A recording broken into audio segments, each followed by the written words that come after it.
ইতিহাস হয়তোবা তাকে ভুলে গেছে।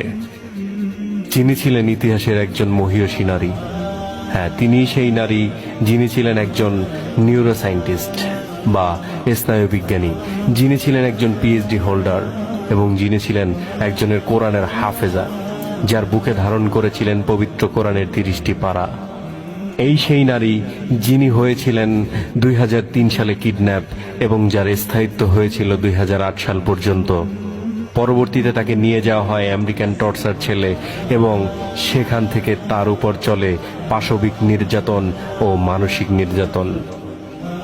কোরআন শরীফের পাতা ছিঁড়ে মেঝেতে বিছিয়ে রেখে তাকে উলঙ্গ করে বলা হতো, যাও যাও কোরআনের উপর দিয়ে গিয়ে কাপড় নিয়ে আসো।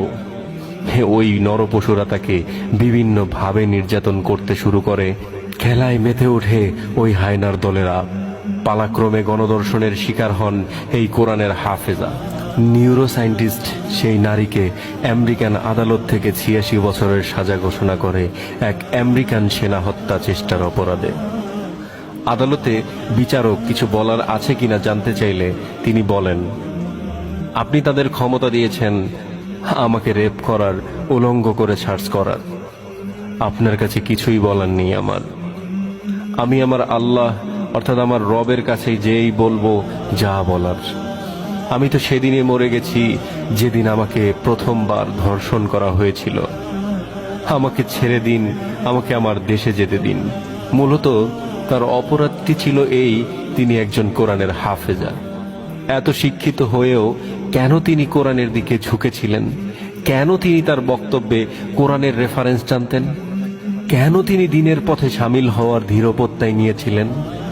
1 বছর নয়, 2 বছর নয়, 9টি বছর, 9টি বছর তাকে একটানা ধর্ষণ করা হয়েছিল। ওই অন্ধকার কারাগারে আটকে রেখে শুধু ধর্ষণ নয়, এর পাশাপাশি মরণব্যাধি ক্যান্সারের জীবও তার শরীরে পুঁতে দেওয়া হয়েছিল। অবশেষে বিদায় নিলেন একজন কোরআনের হাফেজা, বিশ্বের একমাত্র নিউরোসায়েন্টিস্ট। ধিক্কার জানাই বিশ্ব মানবতা।